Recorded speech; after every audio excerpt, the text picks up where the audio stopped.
In the last video, we talked about a couple of advanced HIIT protocols which can really take your training to another level. In this video, I want to detail two more.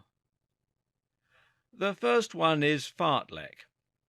Fartlek may be just the most ridiculous sounding name for a workout, but it's actually a very useful tool, so let's not judge this particular rose by its name. In fact, Fartlek actually translates directly as time play. It is so called because you're going to be dividing your regular cardio workouts in a manner of ways to suit your particular training goals. This way, you can combine steady-state cardio with interval training and build towards a variety of different objectives at once. To explain it simply, Fartlek merely means that you can choose between how you want to divide your time between sprinting, jogging, walking, and everything else in between. And it doesn't just have to be time that is the deciding factor here either. You can just as easily train so you switch speeds depending on the distance, or so that you watch your heart rate. For example, a great way to improve your recovery times is to sprint for 1 minute and then jog gradually until your heart rate reaches 70% of your MHR again. When that happens, you increase your speed once more and then go slow until it's back at 70%. Another interesting challenge is to introduce more outside factors to make things more exciting and less predictable. For instance, keep an eye on the street lamps that you're passing. Each time you go past one, change your speed until the next one. You might sprint, jog, walk, sprint, jog, walk, or find another way to switch things up. The same thing can be achieved with a skipping rope or a kettlebell. Alternatively, you can try to jog for a distance and then sprint at the end to burn off the remaining calories and improve your lactate threshold, etc.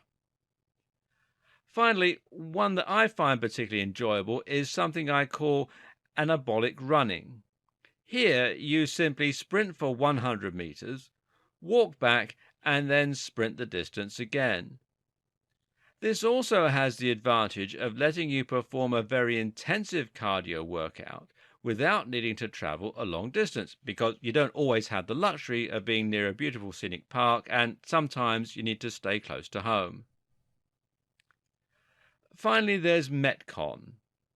Metcon is a portmanteau for the words metabolic and conditioning.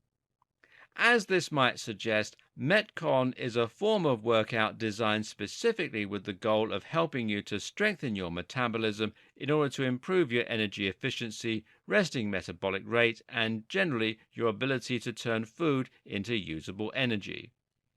The aforementioned Fartlek example that challenges you to start running again each time your heart rate reaches 70% can also be considered an example of Metcon, as this is improving your ability to clear your blood of metabolites and lactate, as well as your ability to recover quickly back to a steady resting heart rate.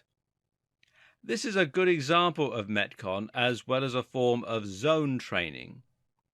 If you get the right fitness tracker, then this can actually be used to alert you once your heart rate reaches specific zones, saving you from constantly having to check your wrist every minute or so. More often, though, the term Metcon is used to describe short, focused bursts of high-intensity activity with a minimum amount of rest in between. A good example is the ladder workout, which involves performing 10 good reps of a given exercise, such as pull-ups or clapping exercises, resting for 30 seconds, and then performing 9 reps. You keep going until you reach 1 repetition, at which point the challenge has ended. The circuit routines we'll look at in the next video can also be considered examples of Metcons.